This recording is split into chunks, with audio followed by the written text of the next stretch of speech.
Lecturas Asombrosas es presentado por Lectores en Tránsito.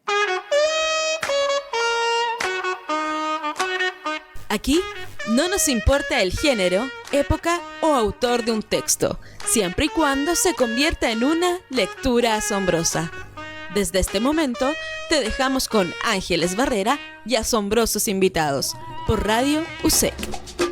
Bienvenidas y bienvenidos, estamos en una nueva emisión de Lecturas Asombrosas. Es jueves 25 de mayo, estoy aquí en Santiago de Chile, muy feliz porque estamos en nuestro programa número 5, en nuestra temporada número 25. Así que desde Santiago de Chile un caluroso abrazo y la gratitud infinita a nuestra invitada de hoy que se encuentra en España. Laila Martínez, bienvenida, ¿cómo estás? Muy bien, encantada además de que mi libro haya llegado a Chile, de que se está leyendo y nada, no podía pedir más. Bienvenida y felicitaciones doblemente. Laila, felicitaciones a ti por esta primera novela que se publicó el año 2021 en España, ya está traducido, tiene más de 40 ediciones y llega a Chile, Carcoma, su primera novela, ahí ustedes la pueden ver, bajo el sello Laurel, lo publicó en noviembre del año pasado, así que ya está disponible en todas las librerías.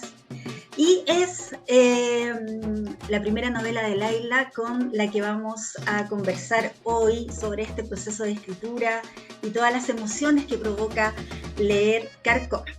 Voy a presentarla contándoles que Laila Martínez nació en Madrid en 1987, es cientista política y editora, activista, fancinera, columnista y traductora.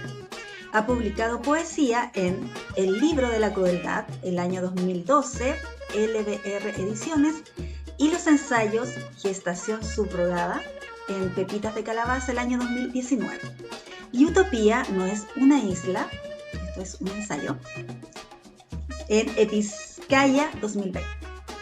Carcoma es su primera novela, editada, como ya les conté, en noviembre del año 2021 en España y que ha sido recibida como un acontecimiento literario y ya suma más de 40 reimpresiones. También escribe sobre música. Por ejemplo, en elsaltodiario.com, La Tostadora, ahí para quienes quieran seguirla también, y codirige la editorial Levantafuego, que ha publicado obras como Cultura de la Violación, de Brigitte Vasallo, y otras, Y no me rendiré, de Bobby Sands. Así que hay mucho para conversar con Laila. Vamos a iniciar esta conversación contándole a ella que Lecturas Asombrosas se emite a través de Radio Universidad SEC aquí en Chile, ¿cierto? A través de su canal de YouTube, así que invitados también a suscribirse y conocer la programación de la radio. Y que es una iniciativa de la Comunidad Hispanoamericana de Lectores en Tránsito, esta comunidad que ya cumplió 7 años durante el 2023, estamos aquí en las celebraciones de esa fiesta y una comunidad virtual, ¿cierto?, en la que podemos compartir todo lo que tenga relación con los libros y la lectura. Bien, Carcoma, mi estimada Laila. Voy a empezar aquí. Carcoma es una novela breve, tiene 10 capítulos y tiene 3 potentísimas protagonistas: la nieta, la abuela y la casa donde residen. En entrevistas anteriores y también en el libro, al final, ¿cierto? Al final, cuando uno ya queda así como en el último respiro, al terminar la novela, uno se entera de que esta historia está basada en la historia materna de tu propia familia, ¿cierto? Y agradeces ahí a tu abuela que te haya llevado y te haya dado este conocimiento. Literariamente, cuéntanos cómo fue encontrar la voz de estas 3 protagonistas. ¿Cómo trabajaste la voz de la nieta, ¿cierto? Que vive en nuestra actualidad, que es contemporánea, con todo lo que, con toda la contemporaneidad, ¿cierto? Que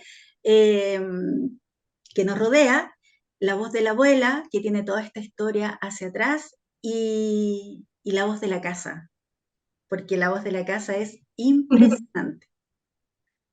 Sí, la que más me costó en realidad fue la voz de la nieta, aunque podría ser como la más cercana a mí, ¿no? En edad y también como eso, ¿no? La más contemporánea, pero fue la que más me costó. La abuela me salía como mucho más sola y mucho de oír hablar a mi abuela, ¿no? De expresiones que ella tiene, pues refranes típicos de aquí o expresiones así que vienen como de, pues del catolicismo, ¿no? Esto de si Dios quiere, como cosas así que muletillas que ella usa y claro, para mí era importante también que estuviese eso reflejado porque era, porque claro, también nuestra forma de hablar es nuestra historia también, ¿no? Y de dónde somos y en qué países hemos vivido, ¿no? Habla de todo eso, habla de nuestra clase social también, de nuestro género, porque no hablan igual las mujeres que los hombres, ¿no?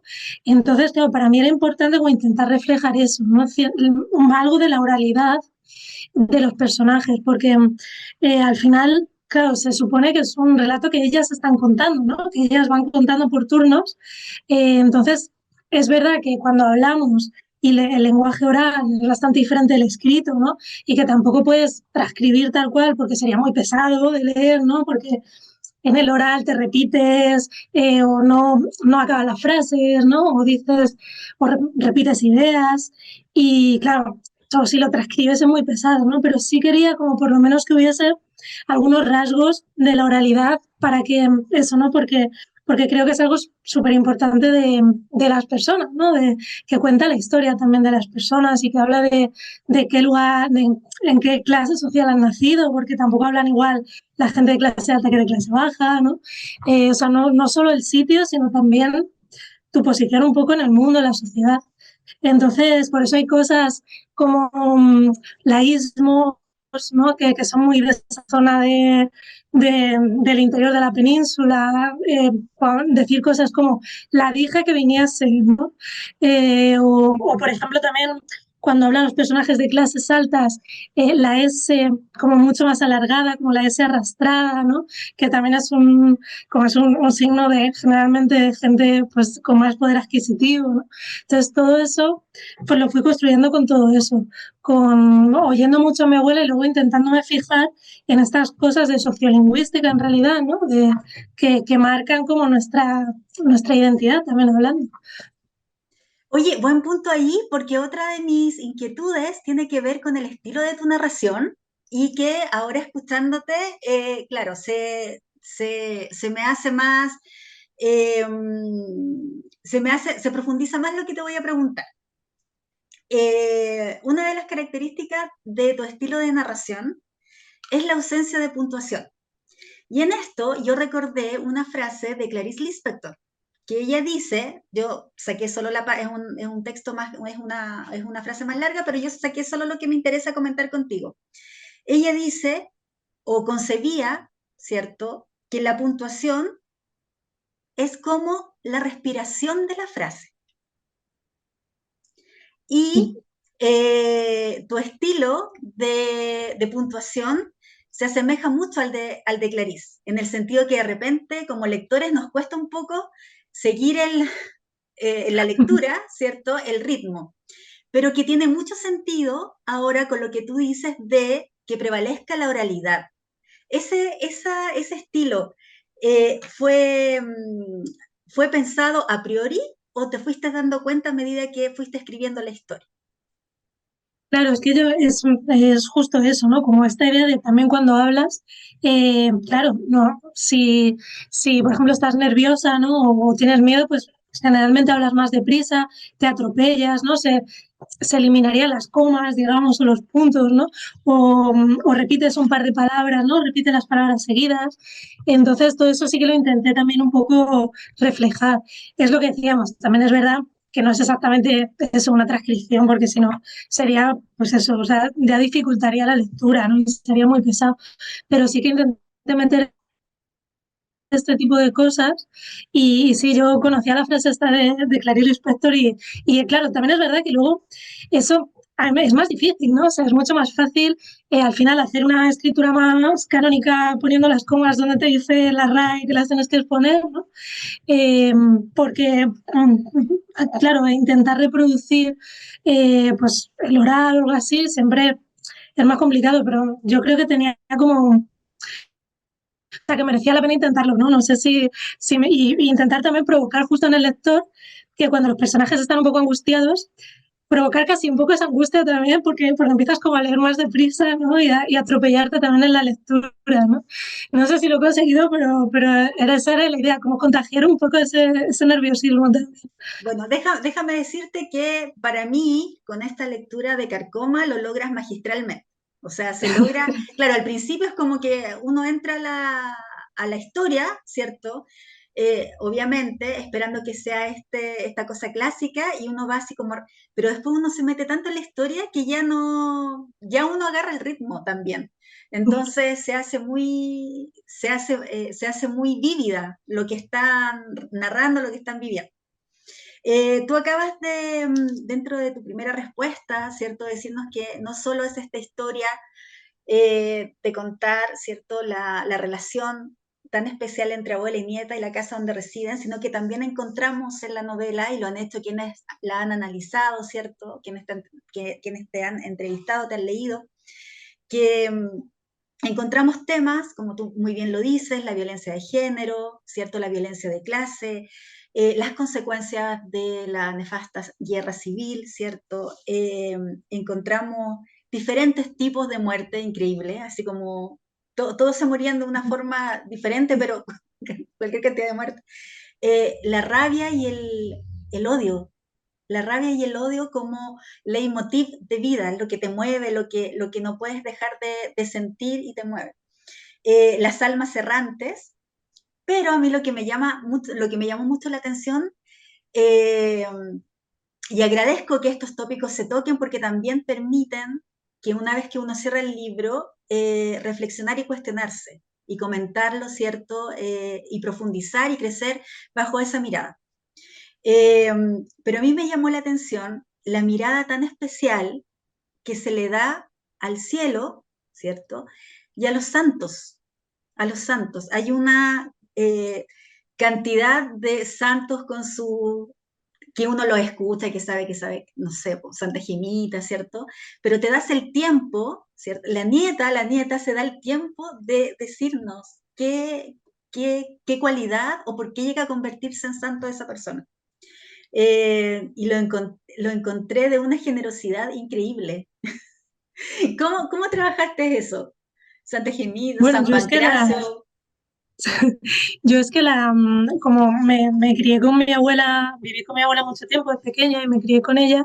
Mi abuela estaba apuntada bueno, sigue apuntada a una publicación de la iglesia que había aquí, que te enviaban pues una revista una vez al mes, una cosa así a tu casa, ¿no?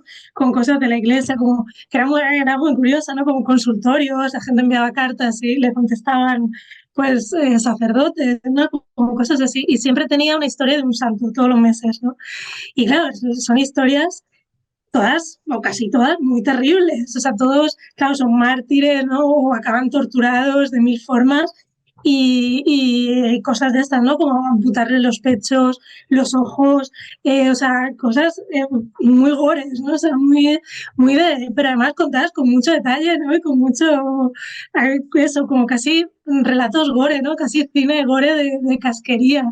Y entonces mi abuela me las leía la que venía cada mes, pues cuando yo me echaba la siesta, era pequeña y no me quería dormir, y entonces ya me las leía. Y claro, en verdad no son lecturas igual para 7 años o 6 años. Lo que pasa es que, claro, ella como lo veía desde el punto de vista de la religión, pero claro, tenía toda esta parte sangrienta, ¿no? Y entonces a mí siempre me ha fascinado un montón todas estas historias de los santos, todas las recopilaciones que hay de la Edad Media, ¿no? Como de Santiago de la Vorágine, ¿no? Que recopiló un montón de vidas de santos, como cosas así, todas las visiones, ¿no? Toda la idea de las visiones, los diarios de las santas, como el de Santa Teresa, ¿no? El de Santa Gema, que además están publicados y se pueden leer. Entonces eso siempre ha sido como yo creo, me viene de ahí, ¿no? De haber vivido con mi abuela, y siempre es una cosa que tengo, ¿no? Entonces, claro, eso estaba muy relacionado con ella, y en el libro, al contar su historia, tenía que contarlo, ¿no? Y también tiene su parte de que es como la religiosidad popular muy de esa zona también, ¿no? que se mezcla con cosas de magia, con tradiciones, ¿no? Con maldiciones, y está todo mezclado, ¿no? Igual hay, pues esto, una maldición como una de las que aparece en el libro, que es la de escupir en un puñado de sal y echárselo a la puerta, ¿no? Que esa es como una maldición. Esa es, si no te han hecho, o sea, tienes algo contra ellas, pero bueno, no quieres tampoco que les pase algo muy grave, ¿no? Esa es como una maldición pequeña, pero como muy cotidiana. Y claro, eso está mezclado, o sea, eso se lo está mezclado con una oración a un santo, y mientras estás haciendo esa maldición, luego le rezas al santo para que te la cumpla, ¿no? O sea, que está todo muy mezclado. Entonces, como también quería reflejar, el libro también tiene esa idea de intentar reflejar las creencias de esa zona, que también están desapareciendo mucho porque es una zona muy despoblada, que nunca ha tenido mucha población, pero ahora muchísimo menos. O sea, en mi pueblo quedan 50 personas viviendo, y muy pobre, ¿no? Como es una zona como de páramo, donde pues no hay casi agricultura, no hay casi ganadería, ¿no? Entonces, pues todo eso, entre que ya se está muriendo esa generación también, que es un poco la última que lo ha mantenido, pues están desapareciendo también todas estas cosas, ¿no? De los cultos a la muerte, a los santos, o las creencias típicas de allí de los aparecidos, por ejemplo. Entonces, también era una manera de que en el libro por lo menos se conservasen, ¿no? O por lo menos, no sé, quedasen ahí reflejadas algunas de ellas, casi un poco como antropología, ¿no? Pero sí que quería que estuviesen, ¿no? Esta, por ejemplo, que aparece en el libro, de enterrar a una persona al revés, que eso es como cuando lo hacía la propia familia cuando alguien había sido muy malo, ¿no? O sea, cuando alguien había sido en vida muy terrible, la propia familia le castigaba enterrándolo al revés para que no pudiese volver. O sea, la idea era para que no pudiese volver como fantasma, ¿no? Como aparecido, para que no siguiese atormentándoles después, ¿no? De muerto. Entonces, claro, todas esas cosas pues que ya no se hacen, ¿no? Y que ya solo quedan como un poco en la memoria de esa generación de mi abuela, que tienen ahora 80 y 80 y tantos, pues como que estuviesen ahí también, ¿no? Y claro, los santos forman parte de eso, también todo el culto popular a los santos. Oye, tú hablas de la antropología, ¿cierto? Que uno puede encontrar en el libro, y también estas lecturas que uno puede hacer pensando en que en tus estudios de cientista política y también de activista, estos llamados de atención súper sutiles que encontramos en la novela, así como, sobre todo esos llamados así como a las mujeres. Oye, atención, esto que está pasando en el libro te puede estar pasando a ti suscepticiamente. Hay una parte en el libro que dice, por ejemplo, a este tipo de hombres hay que ponerles un stop. Y en ese sentido, yo como lectora invitaría a quienes se sumen a leer Carcoma que no se queden solo en una primera lectura, porque hay muchos fragmentos y muchas cosas que pueden servir de ejemplo, ¿cierto? De aprendizaje para uno misma como persona, ¿cierto? O para llevarlo a una conversación y a partir de eso reflexionar de todo lo que la novela nos entrega. Entonces, antes de seguir conversando sobre Carcoma, te quiero pedir que nos leas un pequeño fragmento, porque me imagino que nuestros seguidores estarán qué interesante, pero queremos saber un poco cómo va esta narrativa de Laila Martínez. Vale, voy a leer del principio, del inicio, que a mí me gusta bastante, porque además lo escribí bastante antes del resto, entonces como que estuvo dando vueltas en mi cabeza mucho tiempo. Em, Cuando crucé el umbral, la casa se abalanzó sobre mí. Siempre pasa lo mismo con este montón de ladrillos y mugre. Se lanza sobre cualquiera que atraviese la puerta y le retuerce las tripas hasta dejarle sin respiración. Mi madre decía que esta casa hace que se te caigan los dientes y se te sequen las entrañas, pero mi madre se fue de aquí hace mucho y yo no me acuerdo de ella. Sé que decía eso porque me lo ha contado mi abuela, aunque no hubiese hecho falta porque yo ya lo sé. Aquí se te caen los dientes y el pelo y las carnes, y a la que te descuidas te andas arrastrando de un lado para otro o te echas en la cama y no te levantas más. Ese es el primer párrafo de Carcoma. Y algo que me pasó mientras leía y después verifiqué que no es a la única que como lectora le ha pasado y les va a pasar también a los lectores que se suman. Tiene mucho de latinoamericana esta novela, tiene mucho. Incluso tú has llegado a decir que Carcoma no existiría, ¿cierto? Sin Pedro Páramo, sin, no sé, la última niebla de María Luisa Bombal, ¿cierto? Y de escritoras latinoamericanas a quienes tú admiras mucho, como Mónica Ojeda, Mariana Enríquez. ¿Cómo ha sido, cómo ves tú esa influencia? Y qué manera más maravillosa, Laila, de reivindicar esas lecturas y de armar ese puente entre tu narrativa y la narrativa latinoamericana. Sí, yo cuando eres adolescente, ¿no? Luego empecé leyendo, pues como a mí siempre me ha gustado el terror y soy muy friki del terror y me veo todas las películas, además por malas que sean, y me leo todo, ¿no? Todo lo que llega. Y claro, cuando eres más adolescente, lo primero que te llega, pues es lo anglosajón, ¿no? Porque además la tradición del terror anglosajona es verdad que es muy fuerte y también es verdad que, claro, pues por su influencia y su imperialismo cultural, pues es lo que llega a todas partes, ¿no?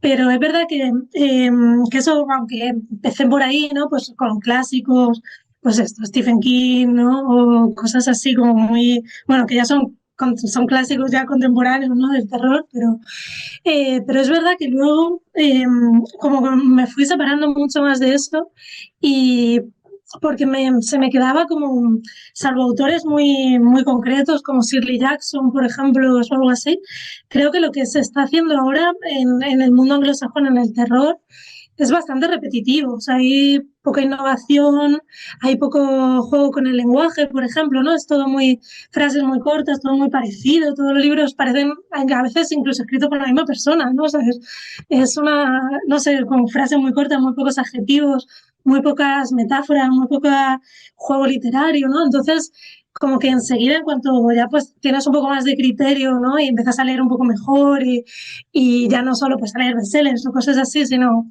a leer a gente ya que te gusta más, para mí llegó como la literatura latinoamericana y fue como abrir una puerta enorme, porque además hay mucha más tradición en Latinoamérica de fantástico, de terror, de realismo mágico, que ya sabemos que es una etiqueta que a veces también se abusa, ¿no? De ella, pero bueno, creo que nos sirve para entendernos. Que muchísima más tradición que, por ejemplo, en España. En España apenas hay nada.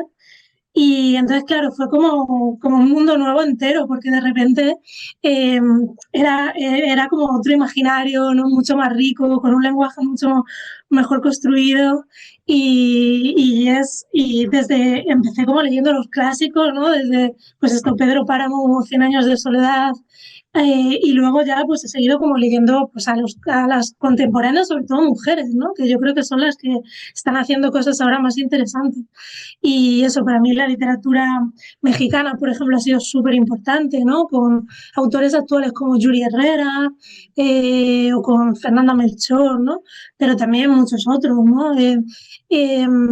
Autoras de ahora, como Mónica Ojeda, como María Fernanda Ampuero, como la propia Mariana Enríquez, ¿no? Entonces fue como eso, fue como un mundo, ¿no? Además, inagotable, ¿no? Porque podías ir. Claro, yo iba casi como país por país, ¿no? Y descubriendo cosas, y todavía sigo descubriendo cosas y leyendo, y además por suerte ahora llega mucho más, es mucho más fácil. Yo me acuerdo antes, al principio tenía como que pedía libros pues yo qué sé, hace como 10 años o así, pedía libros pues a librerías de Latinoamérica, ¿no? De Argentina, y me costaba más el envío que el libro, ¿no? Te costaba un montón conseguirlo, pero por suerte ahora no, ahora es mucho más fácil. Las editoriales distribuyen en ambos sitios, ¿no? Entonces ha sido como eso, para mí fue como la apertura total de que se me abrió un mundo entero, ¿no? Y el otro día presentando aquí el libro de Bernardo Esquinca, que es un escritor mexicano de terror, eh, que me hice yo la presentación aquí en Barcelona, me dijo que se lo había leído Carcoma y me dijo que era un libro muy latinoamericano. Y fue como, bueno, eso es o sea, lo mejor que me puedes decir realmente, porque, o sea, porque es como, sí, realmente es esa tradición de la que bebe mucho más que de otras, ¿no? De aquí, de España, tiene algo de autores como Miguel Delibes, ¿no? Con Los Santos Inocentes, Ay, qué de todo increíble ese, ese libro. claro, de toda esa cosa, pero claro, es realismo, ¿no? O sea, sí que tiene esa cosa de la clase, el campo, las relaciones llenas de rencor y de resentimiento. Lo que pasa es que aquí la tradición por excelencia ha sido el realismo, casi nadie se ha salido de ella y bueno, tiene también alguna cosa así, pero yo diría que sobre todo tiene tradición de Latinoamérica. Mm. Laila, voy a recomendarte en esa misma línea de escritoras que escriben en esta narrativa del terror. Voy a recomendarte a Laura Baeza. Ella es una jovencita igual que tú, mexicana, que fue publicada por Páginas de Espuma, ahí en España. También pueden encontrar los libros acá. Y te voy a recomendar Una grieta en la noche. Son 9 cuentos y tienen también toda esta misticidad, ¿cierto? Mexicana, toda esta cosa de cómo se enfunde la familia y que a veces los lazos, y que lo vemos también en Carcoma, los lazos más fuertes en la familia son justamente los lazos de rabia y de odio, más que los valores positivos que uno pensaría que es lo que une a la familia. Así que también un buen punto ahí. ¿Nos podrías regalar un segundo fragmento? Sí, Gracias. a ver si encuentro uno.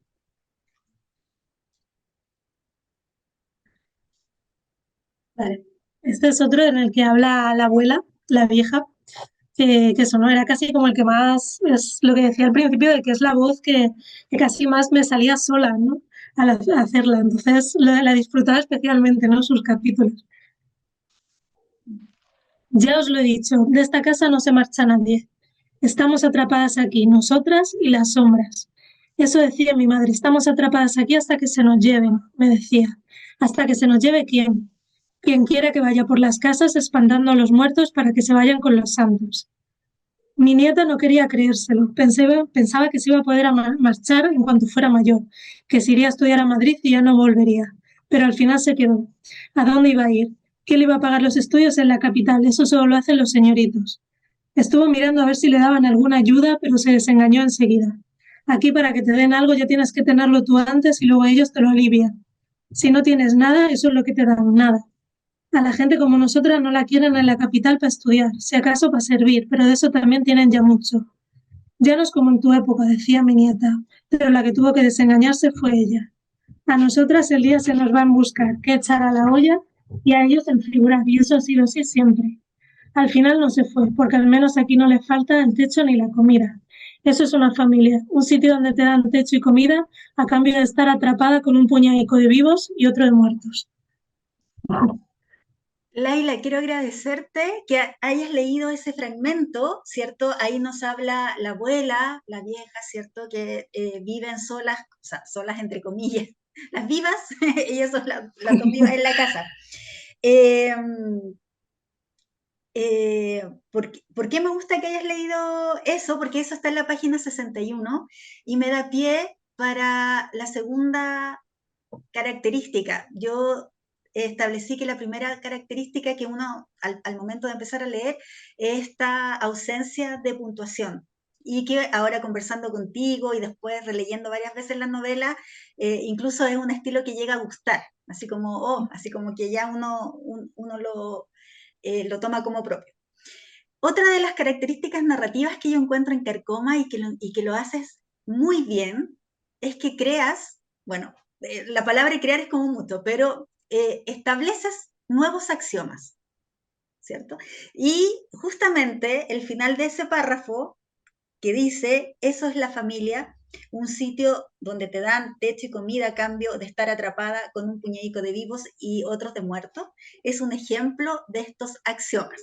Mira, yo encontré varios, pero anoté anoté el de la página 24 que dice, entre comillas, y que lo encontré así, pero increíble, así. Nunca se debe dejar nada peligroso al alcance de un santo. Y uno que tiene su altar, sus cositas, sus velitas, todo así como que ahora ya estoy como haciendo que tomen distancia uno de otro en el altar de la casa. En la página 37, al dinero le gusta el orden, prefiere las sonrisas serviles a las miradas desafiantes. Oh, lo encontré total, total, total. Y el último, es que hay varios, pero estos son los que más me llegaron, es este lo encuentro así increíble. Página 92. Mi marido era demasiado honrado o demasiado bueno. Las dos peores cosas que puede ser un pobre. Las dos peores.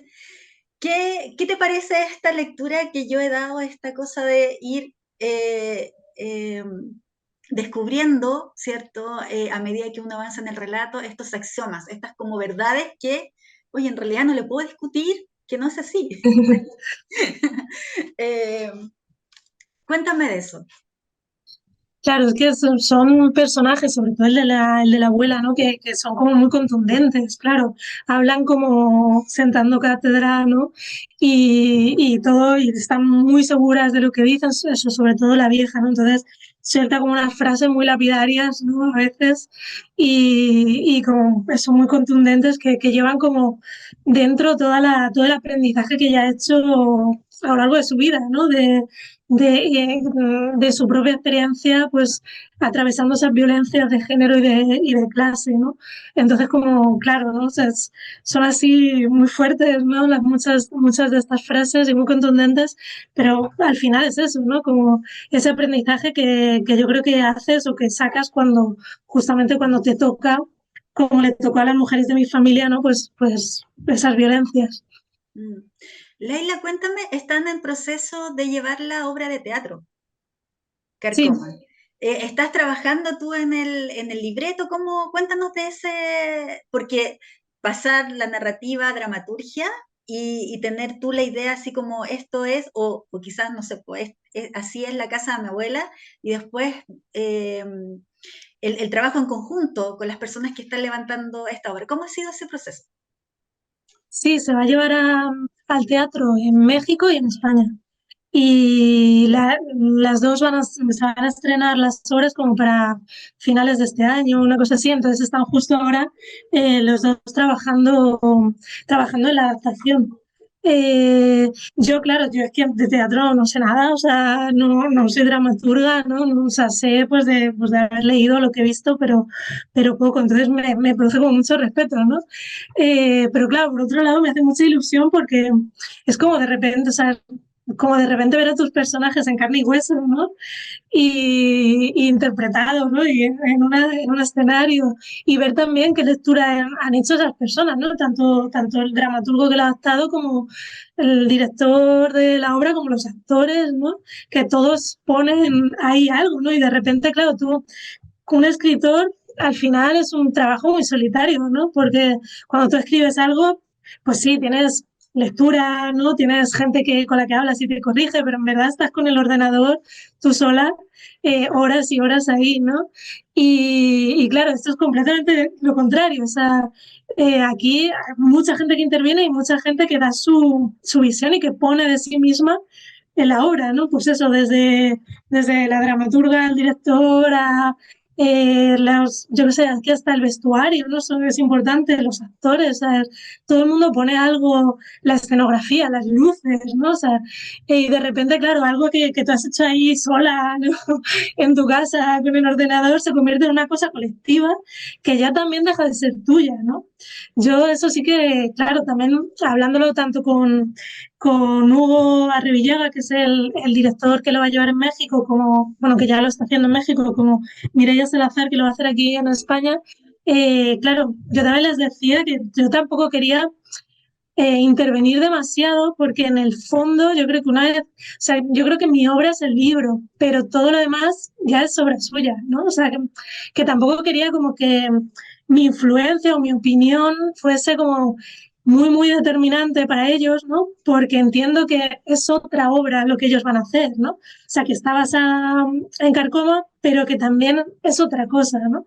Y también quería que fuese otra cosa, ¿no? O sea, me parece como importante que respetar eso, ¿no? Que sea de ellos y no, no de repente decir, no, pues esto quítalo, esto no me gusta, esto, o sea, yo acepto que incluso hay cosas que a lo mejor me van a rechinar, ¿no? O a de repente, uy, yo esto no lo hubiese hecho así, pero claro, también quería que eso, ¿no? Que pues una vez que tú lo has publicado, la obra es de los lectores y seguro que hay lecturas, por ejemplo, que ha hecho gente que yo no las veo así para nada, ¿no? O cosas que me han dicho que me ha sorprendido. Por ejemplo, hay gente que me ha dicho que se había reído mucho y yo como, no sé, a mí eso, por ejemplo, es como, joder, pues, no, o sea, nunca pensé que me iban a decir eso, por ejemplo, ¿no? Que les había parecido como muy divertido algunos momentos, incluso momentos que yo escribí como un poco, claro, porque en el fondo para mí es la historia de mi familia, ¿no? Entonces, hay momentos muy duros en el libro que yo los escribí como muy sacándomelo de dentro, ¿no? Y que me costó sacarlo y de repente alguien te dice, ah, pues a mí ese fragmento me pareció muy divertido, ¿no?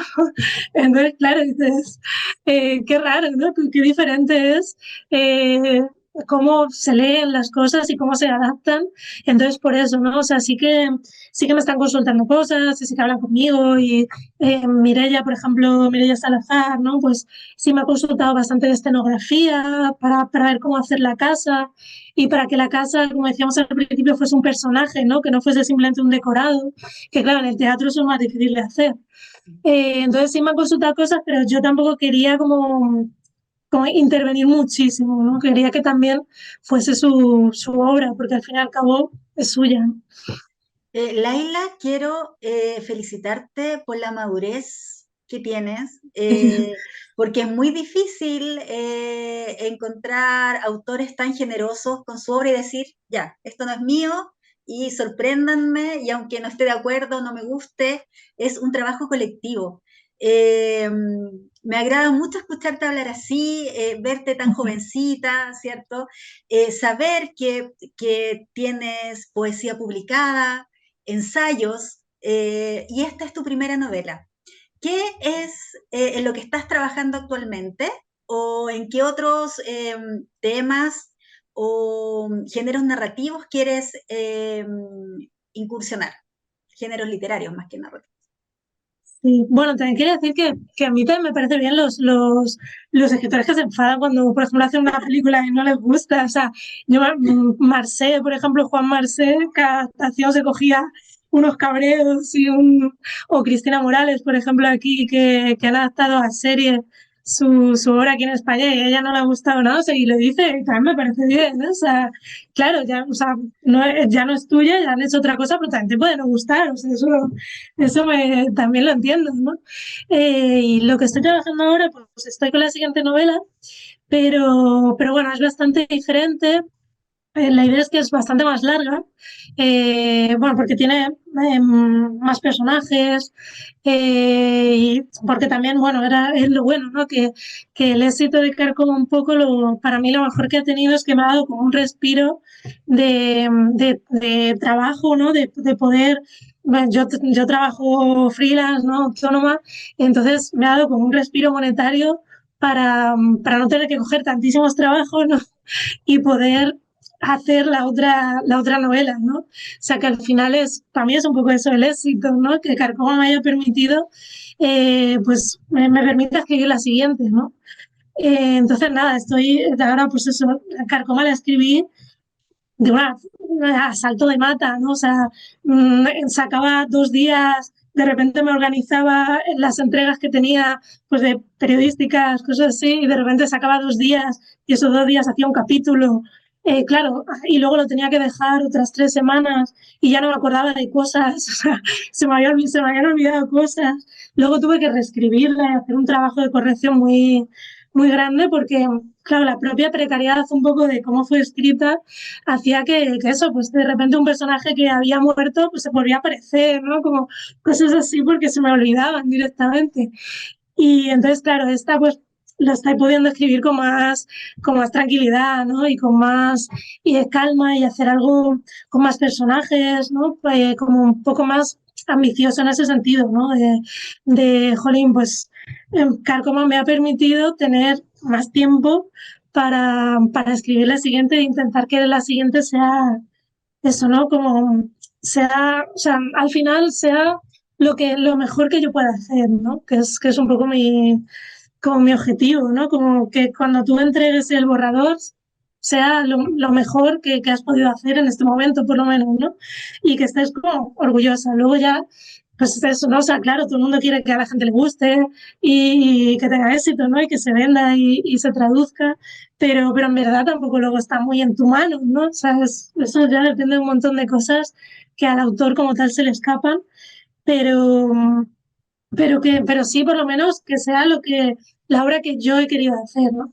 Y también tiene que ver con el terror, también tiene que ver con terror y cuestiones políticas, aunque ya está más ambientada, si Carcoma estaba sobre todo ambientada en la primera posguerra, ¿no? En los años 40, sobre todo después de la Guerra Civil Española, esta ya es como los últimos años del franquismo, está como más desde los años 70 a principios de los 80, la siguiente. Y nada, gira un poco así, lo que puedo decir es que gira un poco con la idea del descenso a los infiernos, ¿no? Que es y el pacto con el diablo, que en verdad está en la literatura, desde que existe la literatura, el descenso a los infiernos, ¿no? O sea, desde Sumeria, ¿no? Ya las tablillas sumerias ya cuentan eso, cuentan historias que son un descenso a los infiernos, pero bueno, si llevamos miles de años contando eso es porque todavía nos sigue apelando, ¿no? Y todavía sigue hablando de nosotros. Entonces va por ahí, pero bueno, todavía está en una fase no inicial, pero le queda muchísimo. Entonces me lo voy tomando con calma. Cuéntanos también, Laila, tu relación con la ciencia ficción, porque Utopía no es una isla, ¿cierto? Tiene la tesis de reivindicar la ciencia ficción. Cuéntanos un poquito de esa visión tan particular. Sí, eso surgió de un encargo. La primera, o sea, la idea del ensayo surgió de un encargo que me hicieron para otro libro sobre el libro era un conjunto de ensayos chiquititos de distintas autoras sobre temas relacionados con el feminismo y la ciencia ficción, o el género, o mujeres escritoras de ciencia ficción. Y yo hice sobre las pioneras de la ciencia ficción mi artículo, que eran pues sobre todo mujeres de finales del 19, ¿no? Las primeras que habían escrito así ciencia ficción como tal, ¿no? Como género. Y claro, lo que me di cuenta es que todas habían escrito utopías. Es verdad que algunas cosas de hoy no nos parecerían tan utópicas, ¿no? Porque de repente, claro, pues eran señoras ricas, porque entonces nadie escribía. Claro, quien se pudiera dedicar a escribir, pues era gente de clase muy alta, ¿no? De repente hay cosas ahí que hoy dices, madre mía, pero bueno, sí que para ellas y en su momento eran utopías, ¿no? Eran sociedades mejores y con las que criticaban pues el patriarcado o imaginaban sociedades solo de mujeres, ¿no? Y entonces, claro, eso era muy, de repente, pasando varios meses leyendo solo utopías y cosas así, de repente el contraste con lo que se hace hoy en ciencia ficción era muy grande, porque hoy son prácticamente todo distopías. O sea, no hay casi nada, salvo Ursula Le Guin y alguna cosa así, eh, que tenga ya no una utopía como un lugar perfecto, sino simplemente una sociedad un poco mejor, ¿no? Todos son, pues, el cine posapocalíptico, catástrofes, crisis climática, ¿no? Entonces, claro, era como un contraste muy grande, ¿no? De por qué hace un siglo la gente se imaginaba el futuro como algo mejor y ahora no lo imaginamos como algo peor siempre, ¿no? Como que ha pasado ahí en esos 100 años para que la imaginación colectiva un poco sobre el futuro o la visión colectiva del futuro haya cambiado tanto, ¿no? Y de ahí surgió el ensayo, que es así muy chiquitito, muy narrativo, ¿no? O sea, no es nada académico, es más, pues eso, ¿no? Como contar una historia, más divulgativo, pero la verdad es que estoy contenta porque funcionó muy bien, ¿no? Y sobre todo un montón de gente me sigue escribiendo todavía, que ya hace varios años que se publicó, y me sigue diciendo, joder, me dio mucha esperanza, dejé de verlo todo tan negro. También se ha leído mucho aquí en institutos de secundaria, ¿no? En profesores que se la han puesto pues a adolescentes. Y entonces, claro, eso también me ha hecho mucha ilusión, ¿no? Porque en el fondo debería ser el público objetivo, ¿no? La gente que ahora tiene 15 años y 16, que son los que tienen realmente todo el futuro El en futuro por sus delante, manos, ¿no? claro. Claro. Entonces, Laila, vas a continuar con narrativa de terror. Sí. ¿Qué es lo que te atrae? Bueno, ya uno leyendo Carcoma podría deducir, pero cuéntale a quienes todavía no conocen Carcoma, ¿cierto? ¿Qué es lo que te atrae del terror? ¿Por qué te sientes cómoda escribiendo sobre terror?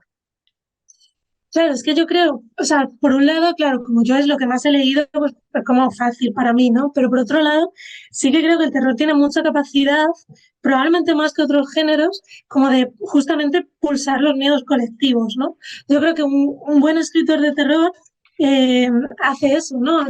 Como detecta una ansiedad colectiva, ¿no? Un miedo colectivo y lo pulsa, ¿no? Pues yo qué sé, pues por poner así ejemplos muy conocidos, pues Stephen King con It, ¿no?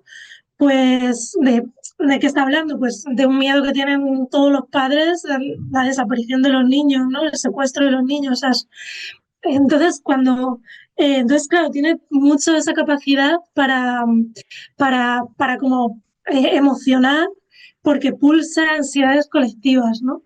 Y luego también yo creo que además tiene una ventaja que es un género que todos lo tenemos en la cabeza, ¿no?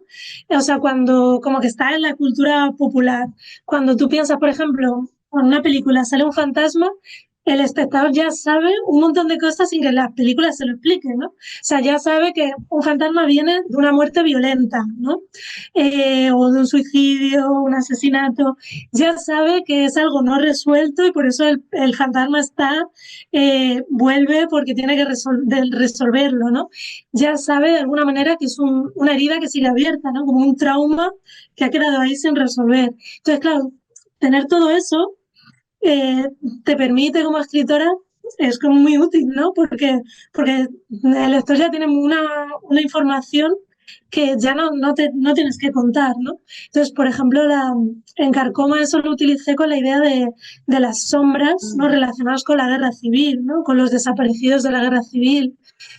Cómo o eso, ¿no? Esos fantasmas es una herida abierta en la sociedad, un poco en el inconsciente colectivo casi del país, ¿no? De España, porque nunca se solucionó, nunca se juzgó a nadie, ni siquiera simbólicamente se hizo un cierre de aquello, ¿no? Entonces, eso sigue abierto, ¿no? Y se sigue viendo en la política española, pues, con las fosas, ¿no? La ley de memoria histórica, a Franco que se le ha quitado ahora del monumento que él mismo se construyó, ¿no? O sea, fíjate cuántos años hace que murió y ha sido ahora, ¿no? O sea, sí, es un trauma que sigue abierto porque nunca se cerró. Entonces, claro, la idea del fantasma como trauma, como trauma no resuelto, como que encaja perfecto, ¿no? Entonces, el terror tiene muchas herramientas para eso, ¿no? Para pulsar esos traumas colectivos, esas ansiedades. Laila, te agradezco tanto esta visión de lo que es el terror para ti. Y, y claro, yo soy como miedosa, entonces a mí me cuesta ver como películas de terror y cosas así. Y gocé mucho tu novela, Carcoma, la leí 2 veces y media y fui anotando todo lo que me pareció espectacular en la forma narrativa en que presentan la historia.